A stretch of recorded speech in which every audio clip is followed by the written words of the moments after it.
Jesus diz assim: bem-aventurado é aquele que não se escandalizar em mim, bem-aventurado é aquele que não se ofender comigo. E na quinta-feira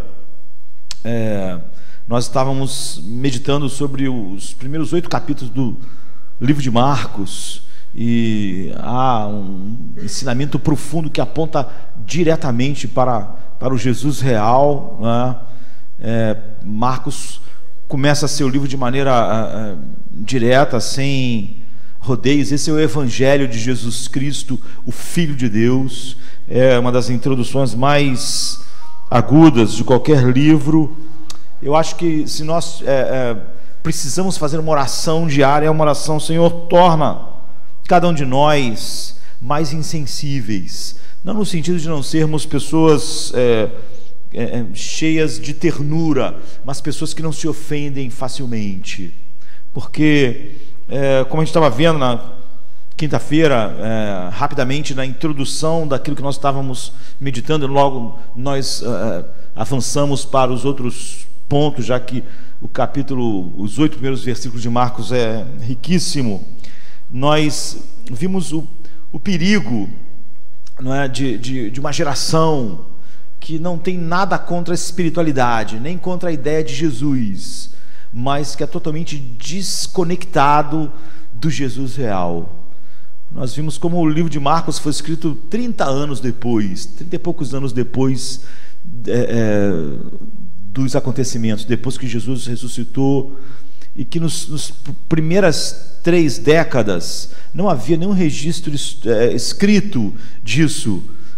Por quê? Porque havia uma quantidade enorme de testemunhas. Nós vemos como, por exemplo, em 1 Coríntios 15, Paulo diz que, olha, Pedro esteve com o Senhor, e ele vai falar por último, apareceu aí, mas ele diz assim, e isso quando ele fala ali no livro de 1 Coríntios, faz 20 anos que esses acontecimentos ocorreram, e ele diz, mas mais de 500 testemunhas presenciaram todas essas coisas, e a maior parte delas ainda está viva entre nós, ou seja, vocês podem conversar com elas. Então, nos primeiros anos, não foi necessário um registro escrito, porque havia essa quantidade enorme de testemunho. Qualquer pessoa que dissesse, olha, Jesus falou isso, ou Jesus fez aquilo, que fosse contrário à realidade, essas pessoas diriam, não, isso não aconteceu, isso é falso. Mas quando aquela geração começou a morrer, e quando os apóstolos começaram a morrer, então acharam necessário que fosse registrado de maneira minuciosa os acontecimentos do ministério terreno de Cristo. Então Mateus, Marcos, Lucas e João registraram isso para nós. E eu estava dizendo na quinta-feira que o livro de Marcos é o mais curtinho, vai direto ao ponto de quem Jesus é, do que ele fez, não conta tantas coisas, mas vai rapidamente aos pontos essenciais. E por isso, numa geração que perdeu o contato com o Jesus real, ele é um livro fundamental, assim, para rapidamente você ter esse contato. Então, na nossa geração, e esse era o perigo que foi evitado, quando todas essas verdades são registradas para nós, as pessoas compõem um Jesus próprio. Quase todo mundo, Jesus é uma figura que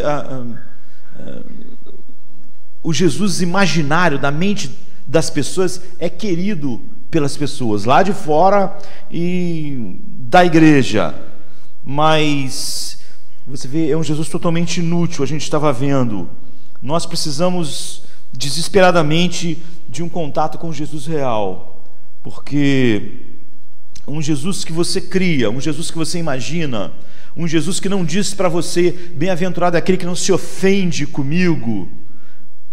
Você nunca vai se ofender com o Jesus que você concebe, com o Jesus que você imagina.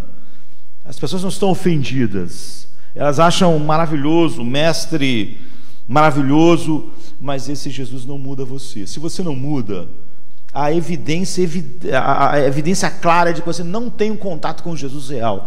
A mudança vem de um contato. Quando a gente fala assim, abra o céu, nos mostre Cristo, Nós precisamos ter um contato com o Jesus real, o Jesus histórico, o Jesus verdadeiro e o Jesus presente agora. A Bíblia diz: eu lhes mandarei o Espírito Santo para testificar a respeito de mim, ou seja, para que essas verdades não sejam uma pedra de tropeço para vocês, porque é assim que vocês são moldados.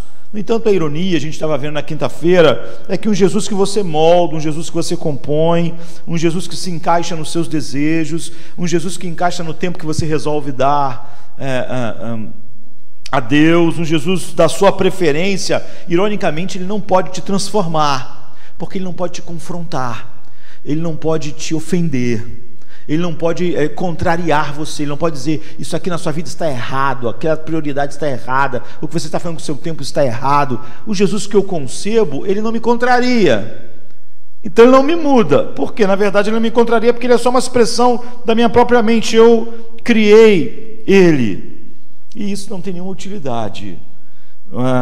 Então nós temos um contato com o Jesus real, e a gente vive numa época do politicamente correto, e nada mais antipoliticamente correto do que o Jesus real. Mas a maioria dos cristãos são tão influenciados pela nossa cultura que tudo o que eles expressam é um Jesus que se encaixa nisso tudo, um Jesus não real, um Jesus que não flui das páginas da palavra de Deus. Então não há mudança na vida das pessoas, e apesar de não haver mudança, elas acham de alguma maneira que elas estão tendo contato com o Jesus real. Então em Lucas 20, 21, por exemplo, a Bíblia diz assim: alguém diz a respeito de Jesus: mestre, sabemos que não mostras parcialidade, mas ensinas o caminho de Deus conforme a verdade.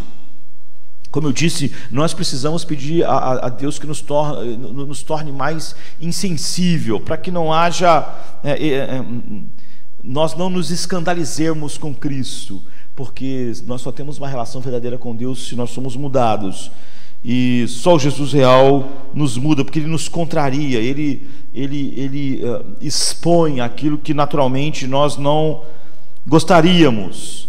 Então, se você lê os evangelhos, Jesus não é politicamente correto. E se nós vamos, se a gente for brutalmente honesto, os ensinos de Jesus são desincronizados com as convenções da cultura, principalmente da nossa cultura.